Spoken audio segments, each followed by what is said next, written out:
Bienvenidos a un nuevo episodio de 20 Mets, el podcast de Uniones. Hoy, edición especial verano, con un invitado especial que me hace muchísima ilusión tener con nosotros, ya que es un gran referente a nivel nacional e internacional en todo el público, especialmente de habla hispana, y a mí personalmente es una persona que sigo desde hace muchísimos años y para mí es de verdad un orgullo tenerlo aquí, la suerte de tenerlo en Málaga, que es Ismael Garancho. Bienvenido. Nada, ¿qué tal? Ismael es dietista, nutricionista, titulado en educación física, especialista en rendimiento deportivo, metabolismo, salud y especialmente en nutrición. Ha trabajado y sigue trabajando con deportistas de rendimiento, de jugadores como los que podemos tener aquí en el centro de Esbun Sport Clinic del Club Deportivo de Málaga, así como deportistas de la escala como puede ser Leo Messi, para que os hagáis la idea, o personas como Ibai Llanos, que muchos conoceréis, que también es una persona muy conocida y que ha trabajado su salud, su composición corporal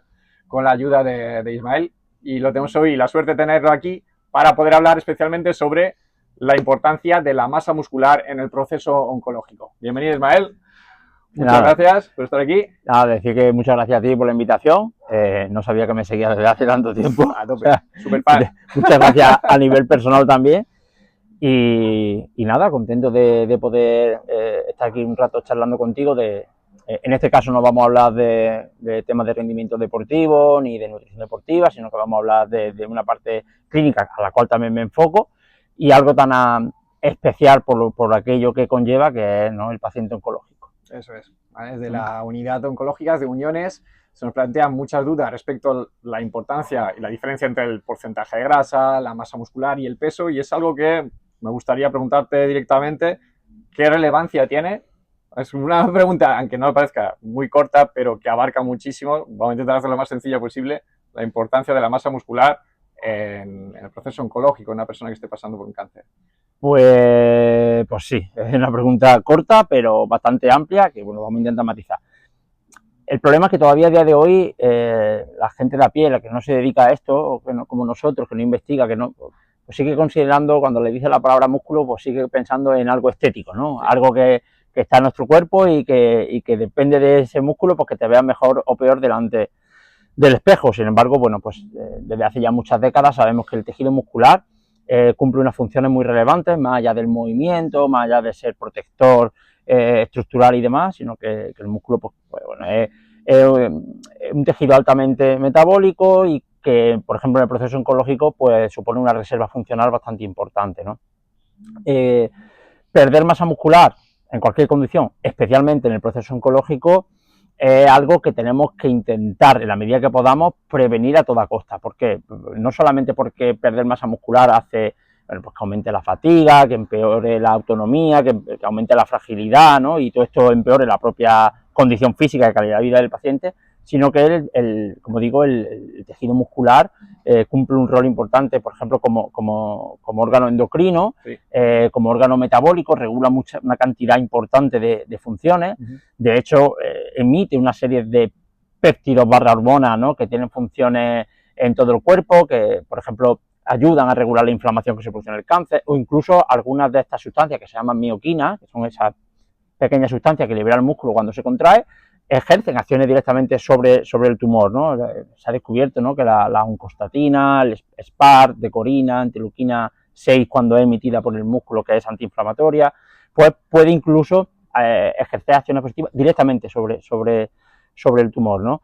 Y bueno, en definitiva, pues ¿no?, el tejido muscular ayuda a regular, a prevenir. De hecho, se sabe que cuando hay una mayor preservación de la masa muscular, disminuye la mortalidad en pacientes oncológicos, incluso para las terapias, quimioterapia y demás, va muy bien, porque incluso evita cierta toxicidad que pueden tener estos tratamientos, disminuye la recidiva, etcétera. Un sinfín enorme. Es muy larga esta pregunta. Ya solamente con esto, para que os hagáis una idea, podríamos hacer un podcast de 1 hora solamente hablando de la importancia de, fíjate, la cosas que ha dicho Ismael. Bueno, palabras como que nos pueden sonar: citoquinas, mioquinas, que ya cada vez van sonando más, que en el ámbito clínico y médico lo podemos escuchar.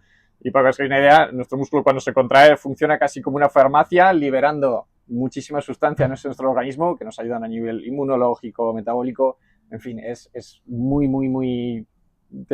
complejo, mucho más de lo que parece, y matizar sobre todo la parte estética, que asociamos a esa masa muscular no por vernos fuertes o incluso el entrenamiento cuando vemos la importancia de la masa muscular en el proceso oncológico o diferentes ámbitos de la salud, asociamos a la hipertrofia, a la estética, cuando realmente no tiene por qué ser así y que el trabajar la masa muscular no tenemos que por qué trabajarlo con ese enfoque más estético, sino que ya va a tener un beneficio de por sí. De hecho, hay un matiz rápido y es importante eso que dices, que muchas veces cuando la gente hablamos de masa muscular, solo piensa en cantidad de masa muscular y no es tan importante la cantidad, sino como lo que llamamos calidad. Y la gente, ¿pero qué es calidad? ¿No? Cuando hablamos de calidad, es un concepto un poco más complejo, pero principalmente nos estamos refiriendo a funcionalidad, o sea, que tenga una masa muscular funcional y saludable, más que cantidad de masa muscular. Es una duda que yo tenía personalmente y es que me acuerdo perfectamente, te estoy hablando hace a lo mejor 10 años, verte a ti hablando sobre la calidad de la masa muscular en las redes, y decía, vale, pero ¿qué es la calidad? Y de verdad que era algo que me costaba entender, dentro de la masa muscular, la calidad, que es más importante, y como dices, podemos tener una masa muscular correspondiente a nuestro peso corporal, pero que te permita moverte con solvencia, moverte con facilidad, subir, bajar escaleras, cosas del día a día, y que sobre todo esa calidad también tenga esa función reguladora del organismo de pues, regular, por ejemplo, la insulina. Es que está unido, al final claro. La funcionalidad es cuando ese músculo es capaz de ejercer fuerza, es decir, cuando es capaz de en determinada velocidad ejercer fuerza, decimos que el músculo es funcional. Y eso está unido indirectamente a que todo está bien dentro del músculo, porque cuando el músculo es capaz de ejercer fuerza de una manera, digamos, saludable, bien, eso significa que el músculo está sano, significa que es sensible a la insulina, que hay una buena coordinación neuromuscular, que no hay mioinflamación, no existe inflamación interna, significa que todo eso está sano. Por eso la capacidad del músculo de ejercer fuerza es uno de los marcadores que nos dice cómo está nuestra salud. No porque directamente la gente no empieza a entrenar hand grip claro, para mejorar su masa de agarre, eso no mejora la salud. Lo que significa que si tu músculo es funcional, significa que todo funciona bien, desde el impulso nervioso hasta la propia contracción y cómo ejerce fuerza, está bien, eso significa que ese músculo está sano. Eso es, totalmente, ahí está. Y si podemos ver incluso en episodios anteriores que habéis visto o si no habéis visto del podcast, como lo mencionamos, como incluso ciertos tratamientos oncológicos están asociados o se deberían prescribir en base a tu capacidad funcional y la cantidad de masa muscular. Así que si no lo habéis visto, os animo a echarle un vistazo. Y por otro lado, hemos hablado muchísimo de la masa muscular, del ejercicio y me parece genial al final desde tu ámbito todo el manejo que tiene, la comprensión que tienes tan holística de la salud, no solo desde la nutrición, sino que desde el ejercicio también. Pero, por ejemplo, siempre que pensamos en la masa muscular, pensamos en la proteína. O sea, ¿qué papel jugaría la proteína en un proceso oncológico como tal? A ver, la proteína es importante, ¿vale? La proteína al final son los ladrillos que forman el tejido muscular. Si nosotros no suministramos suficientes ladrillos, nuestro cuerpo lo que va a hacer es, como yo digo, quitar de un sitio y poner en otro. Es decir, al final, al principio lo que hace es, pues, oye, si hoy he trabajado X grupos musculares, quita proteína que está destinado a otros sitios o a otros grupos musculares para llevarlo ahí. Si con el paso del tiempo seguimos sin consumir suficiente proteína, va a haber una degradación de la masa muscular. Entonces, la proteína cumple un papel relativamente importante en la hora de lo que se llama turnover o recambio proteico en la masa muscular, ¿no? Entonces, bueno, es importante suministrar suficiente proteína. Estamos viendo mucho en los diferentes procesos oncológicos como ya en el ámbito médico clínico sí que recomiendan el uso incluso de suplementación, batidos, etcétera, pero ¿crees que el tomar como tal, simplemente algún tipo de suplementación con un batido de proteínas sin acompañarlo de ejercicio puede ser efectivo, realmente es útil o es necesario que vaya de la mano? A ver, la proteína por sí sola no va a hacer gran cosa o no va a hacer prácticamente nada con respecto al tejido muscular. Tú puedes iniciar una obra y tener un montón de ladrillos apilados, pero si no tiene obrero o no tiene un jefe de obra que determine qué es lo que hay que hacer, esos ladrillos van a permanecer ahí, ¿no? Pues eso sería el equivalente a consumir proteínas sin un motivo por el cual sería adecuado o un motivo por el cual tú le estás diciendo a tu cuerpo que hay que construir masa muscular, que es, en este caso es el ejercicio, lo que llamamos tensión mecánica.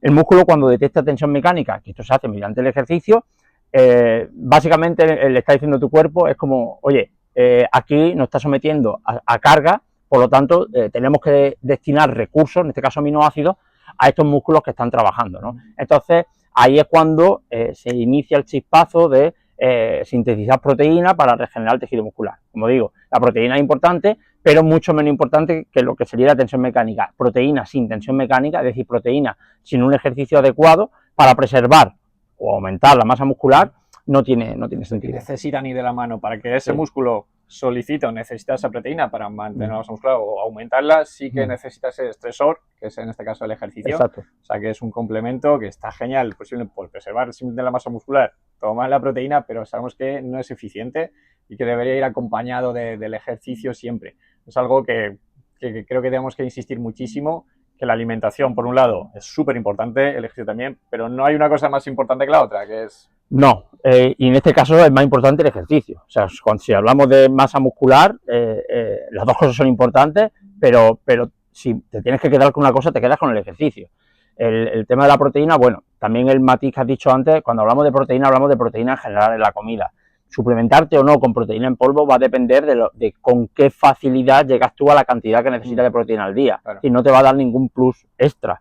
Si tú a través de alimentos consumes la proteína que necesitas, no es necesario consumir proteína en polvo. Al igual, la proteína en polvo no es ni mejor ni peor que la proteína de la comida, que esto también por quitarle esa connotación que tiene negativa porque venga en un bote, realmente está considerada un alimento, se vende en supermercados, parecido a la leche en polvo, pero solo la fracción proteica del suero, que es la que se suele vender, y no tiene ningún problema. De hecho, es una proteína de alto valor biológico, incluso con efectos antiinflamatorios, o sea que perfectamente puede tener cabida en una dieta. ¿Es obligatoria? Ni mucho menos. Es decir, si tú decides no tomarla, no te estás perdiendo nada, pero si decides tomarla, pues está bastante bien. Ese mensaje me parece fundamental, perder el miedo también, eso, en el paciente oncológico, que tendemos muchas veces a reducir o quitar ciertos alimentos cuando realmente, pues si llegamos a una dieta, a una año nutricional completa con todos los nutrientes necesarios, quizás no sería necesario tanta suplementación, porque es verdad que en el paciente oncológico hay un mercado detrás con muchos suplementos que muchas veces nos cuestionamos hasta qué punto son efectivos o necesarios. El problema del paciente oncológico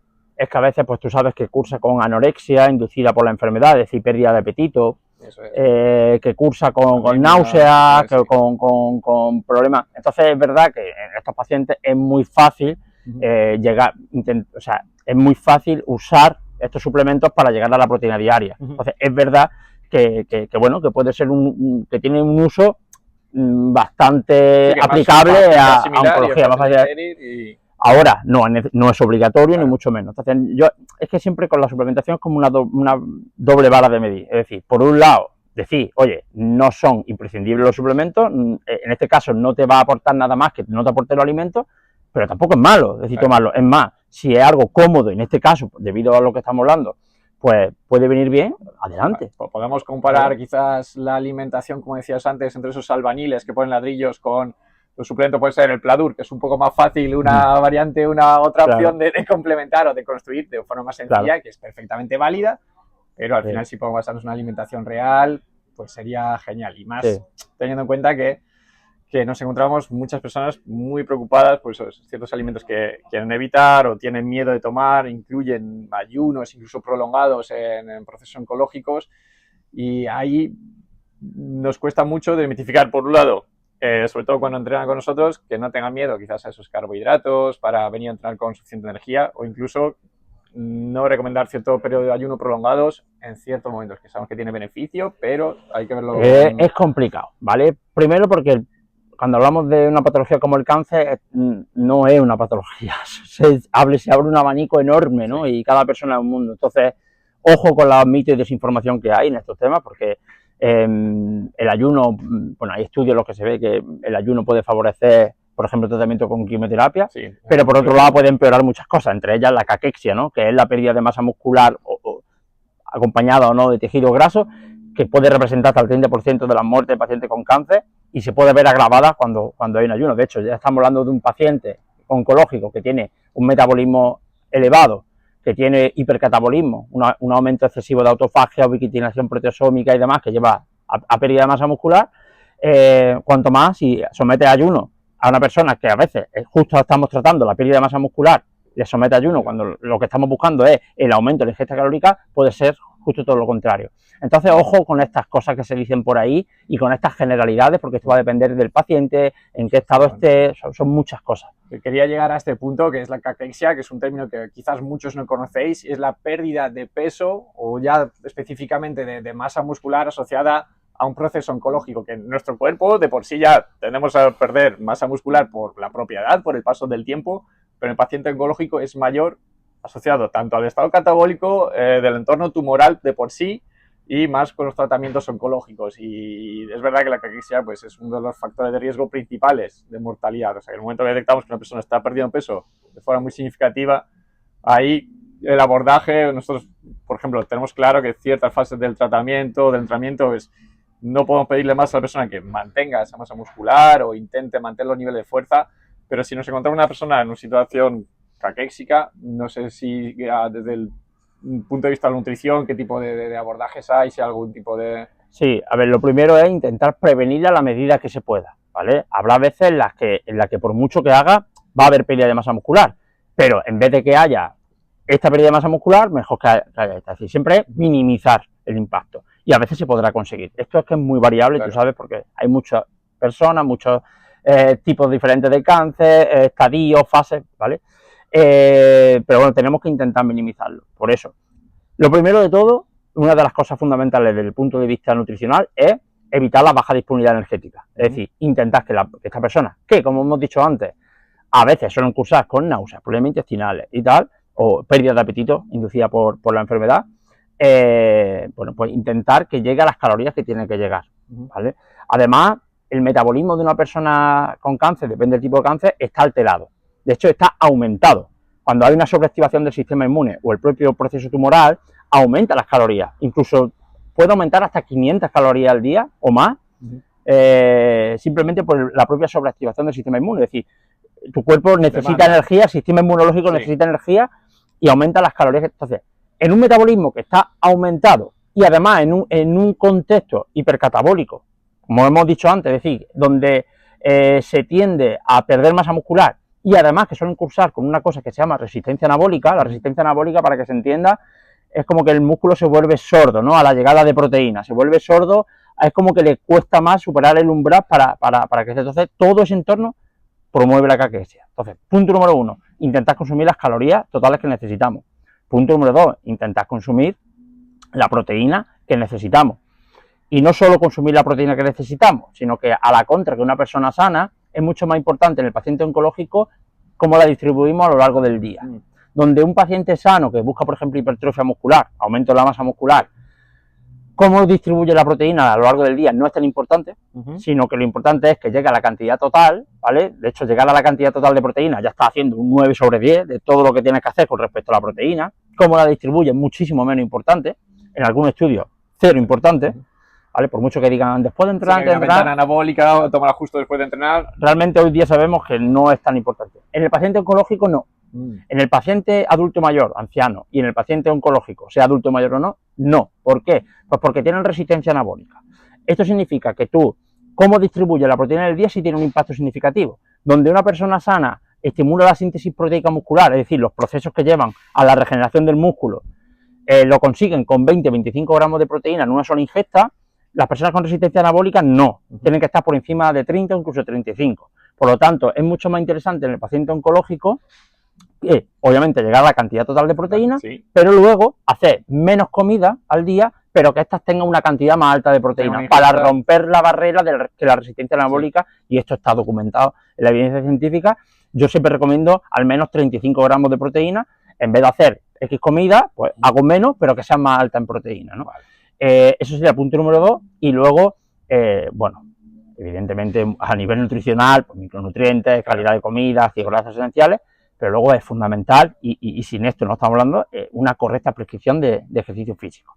Aquí hay muchos mitos también. ¿Por qué? Porque la gente, cuando le dice tienes que hacer ejercicio físico en el paciente oncológico, tienes que hacer entrenamiento de fuerza, muchas veces ya se están imaginando que tienen que estar levantando o moviendo 100 kilos en sentadilla, o que tienen que estar haciendo lo que muchas veces ven en redes sociales. Y esto no es así. Depende del paciente, el tipo de fase en la que esté. Puede hacer un entrenamiento normal de fuerza, simplemente, o puede hacer un entrenamiento en el que ese estímulo de fuerza sea sentarse y levantarse de la silla, o trabajar con elástico, o lo que sea. Esto siempre va a estar individualizado. Claro. De hecho, bueno, si te cuento una anécdota que me he acordado ahora, si quieres luego, pero para no alargarme mucho. Vamos bien de tiempo, yo creo, así que tranquilo. Pues justo ayer tenía una persona que estaba entrenando conmigo, que estaba asesorada por su médico oncóloga en este caso, y me hablaba de decir, me ha dicho mi médico que me sobran 3 kilos. Y dije, a ver, vamos a matizar. Una cosa también que oímos mucho es que me sobra X peso o lo que sea, cuando realmente intentar educarla, quizás más que hablar de que te sobran kilos, teniendo en cuenta que vamos a intentar mantener esa masa muscular en la medida de hacer todo lo posible para mantenerla y en este caso reducir el porcentaje de grasa. Y creo que hablar de esa terminología más concreta, es decir, vamos a relacionar la cantidad de masa muscular y el porcentaje de grasa. No sé si ahí, como bien decías antes, también el porcentaje de grasa sí está asociado directamente a la recidiva, a la propia mortalidad como tal. Sí hay unos rangos más óptimos a ver, ¿cuál es la relación de músculo o porcentaje de grasa? El sobrepeso asociado a sobregraso, ¿vale? Es verdad que está asociado a varios tipos de cáncer, ¿vale? Pero una vez que el paciente oncológico ya lo tenemos, esto también va a depender del sujeto y demás. Si es un cáncer más metabólico, más de origen metabólico, digamos, hormonal, sí. Claro, sí que a lo mejor, pues si la persona tiene obesidad y tal, pues sí que no está mal reducir el porcentaje graso, pero sí que verá que la gran mayoría de pacientes oncológicos en lo que nos vamos a centrar prioritariamente es en conservar la masa muscular, principalmente. Si me está diciendo es que me sobran 3 kilos, yo no le daría ahora mismo importancia ninguna a esos 3 kilos. Claro. Otra cosa que me esté hablando de una persona con obesidad mórbida que ni siquiera puede hacer ejercicio, claro. Porque, entonces, bueno, estamos hablando de otros casos más complejos donde tendremos que valorar y demás. Pero en este tipo de pacientes que sean un poco sobregrasos, es decir, que tengan un poco de sobrepeso en exceso de grasa y demás, como digo, lo número uno, la prioridad absoluta es mantener la masa muscular y ya nos preocuparemos o no, si hace falta o no, de ese exceso de grasa. Que como digo, evidentemente un exceso de grasa muy grande, sobre todo a nivel ectópico, a nivel visceral, pues que está asociado a un aumento de la inflamación sistémica, a resistencia a la insulina, estrés oxidativo, que bueno, que puede ser el origen o empeorar el contexto en el cáncer. Pero como digo, esto sería totalmente subsecundario. Hay una paradoja, ¿no?, muy curiosa, que realmente las personas con más porcentaje de grasa, con más obesidad, incluso para desplazarse a sí mismas, como pesan tanto, tienen más masa muscular. Pero esa masa muscular no es funcional, como decíamos antes, no es de calidad, ya sea por su capacidad de regular su cuerpo, así como para poder desenvolverse. Pero ahora, ya cambiando un poco de tema, pero viendo todos esos fármacos que estamos viendo a día de hoy de composición que nos ayudan a la pérdida de grasa, ¿no?, que estamos viendo sobre todo en estas épocas de verano, cómo incluso afectan a la importancia de esa masa muscular, y una pérdida de masa muscular, de grasa tan fuerte como puede ser con tratamientos farmacológicos, oncológicos o no, cómo afectan incluso al sistema óseo. O sea, la relación músculo-hueso. Sí, a ver, estos fármacos entiendo que te estás refiriendo a los péptidos análogos de GLP-1, GIP, sí. Bueno, ya hay pentagonistas, o sea, sí. ya y más que habrá, o sea, está avanzando el ritmo. A ver, sí. Realmente la evidencia científica en cuanto a la pérdida de peso con estos fármacos, se produce pérdida de masa muscular, pero no porque sea un efecto secundario del fármaco. Es decir, el fármaco no te hace perder masa muscular. Lo que hace el fármaco es que te reduce tanto el apetito, incluso te genera náusea, que personas pueden pasar, por un ejemplo, estás pasando de comer 3.000 calorías al día a comer 800. Como el déficit calórico es tan extremo, ¿vale?, en personas que además muchos ni siquiera hacen ejercicio, se lleva músculo, o sea, pero es como un efecto secundario, porque estás comiendo muy poco, el déficit calórico es muy agresivo porque estás comiendo muy poco. Si además la prescripción de ejercicio no existe o es mala, se va a masa muscular. Pero realmente en los estudios, en los ensayos controlados, estamos viendo que no, que realmente no es un efecto secundario del fármaco. Parece que es algo parecido con el hueso, ¿vale? Claro, si tú estás en una persona en la que no tiene ningún estímulo osteogénico y un déficit calórico extremo, pues parece que, claro, evidentemente, pues pierdes ese tejido. Tienes que darle un motivo a tu cuerpo para que diga, vale, pierdo grasa, pero no pierdo hueso y no pierdo músculo, y eso es el ejercicio y es un déficit calórico también adecuado.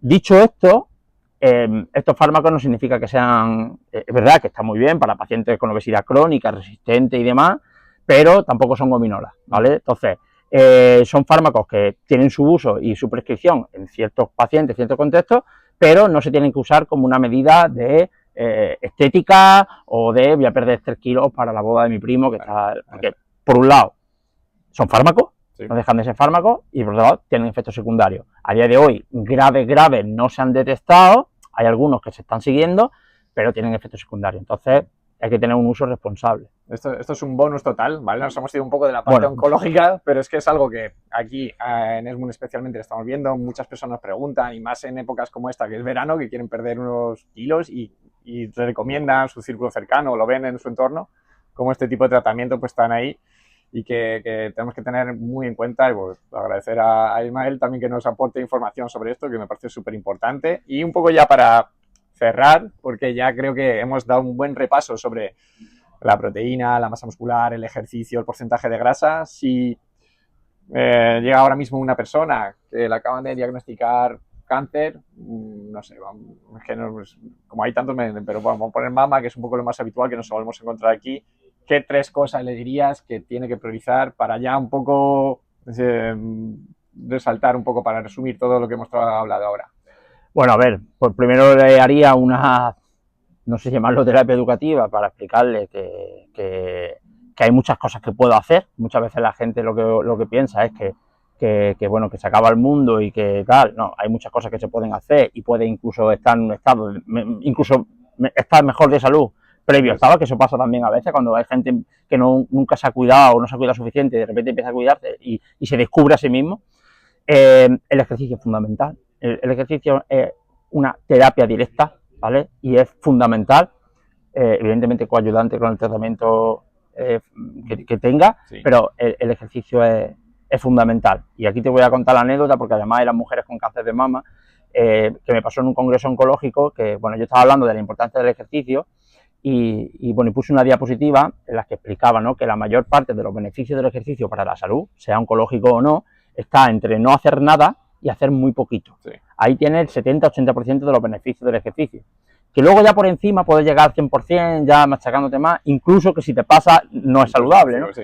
Entonces, al terminar el congreso, era el día del cáncer de mama, se me acercaron varias mujeres y me decían que gracias, porque claro, ellas cuando le decían ejercicio físico, entrenamiento de fuerza, lo asociaban a levantar grandes cargas, tal, y no, cuando ese fallo, ¿no? Exacto, y cuando le explicas que realmente no es eso, sino que se pueden beneficiar del entrenamiento de fuerza, porque claro, son personas que a lo mejor tienen fases donde la fatiga es enorme, y que esto no funciona así, pues bueno, le abre un mundo. Entonces el ejercicio es fundamental, con un alto componente de entrenamiento de fuerza y por supuesto una adecuada alimentación, en el cual había que evaluar el caso de la persona, pero como digo, objetivo número 1, tener una adecuada ingesta calórica y también con una composición de la calidad nutricional que cubra micronutrientes, que la calidad de los alimentos que elegimos sea saludable, con una buena ingesta de carbohidratos, eliminar mitos, tema ayuno, ojo peligro, dieta keto, ojo peligro, desmitificar cosas que el cáncer se alimenta de azúcar como tal, que eso viene del efecto Warburg, que eso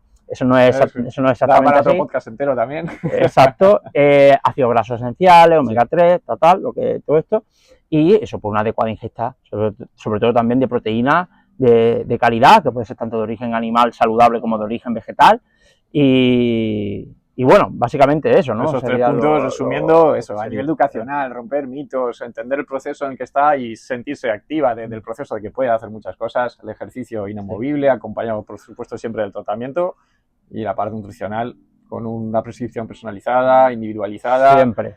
Es realmente lo que mejor podemos hacer. La prescripción de ejercicio y de nutrición, y sobre todo en un contexto como este, tienen que entender la gente de que es medicina, es medicina, ¿no? El famoso exercise is medicine, y tiene que ser prescrito por un profesional que sepa y ser prescrito de una manera, a una dosis y a un ajuste individualizado y personalizado. Y basta ya de tratarlo como un asunto baladí, que no es un asunto baladí. A nadie se le ocurriría, pues no sé, ponerse por sí solo un tratamiento farmacológico, claro, ¿no? En base a un diagnóstico que tú te inventes, ¿no? Pues esto sería igual. Sobre todo, como digo, yo no digo que cualquier persona que quiera hacer ejercicio o empezar a comer bien tenga que ir sí o sí a un profesional, no estoy diciendo eso. Pero sí que, en la manera que pueda, y sobre todo si es un paciente oncológico, se deje guiar por profesionales que para eso son carreras universitarias complejas y que cuesta mucho estudiar. Y por eso aquí podemos contar con la suerte de tener contacto cercano de Ismael, de otros profesionales, tanto en el ámbito de la oncología, de muchos sectores, de la psicología, que en la parte educacional es fundamental, pero esa valoración inicial es imprescindible para determinar qué tipo de abordaje hacer, a qué nivel de supervisión necesitamos. Y por eso agradecer muchísimo la cercanía de Ismael, poder contar con él, que lo tengamos aquí. Para cualquier duda, cualquier cosilla que podamos contar con él, es un lujo que no os podéis imaginar, ya que es una persona, de verdad, que tiene un alcance espectacular a nivel divulgativo, tanto en España, fuera, y que... Me va a poner rojo, coño. No, es que yo creo que él no sé si es consciente o no, porque estamos aquí en Málaga, yo de verdad que lo sigo hace incluso estando fuera, y me parece, vamos, yo estaba especialmente nervioso hoy para preparar este podcast, porque hacía mucha ilusión poder tenerlo aquí. Así que muchísimas gracias, Ismael. A vosotros por invitarme. Y esperamos tenerte aquí para futuras dudas, cuestiones y contar contigo. Pero me pasaré por aquí. No había venido nunca, llevo posponiendo la visita a este centro 9 años, no sé. Sí. Desde que se abrió. Es el ejemplo de que no está muy liado, pero 8 o 9 años para poder venir, pero bueno, aquí está. Pero bueno, ahora que ya lo conozco, intentaré venir más. Sí. Pues muchísimas gracias. Nada, encantado y esperamos haberos ayudado. Hasta el siguiente episodio.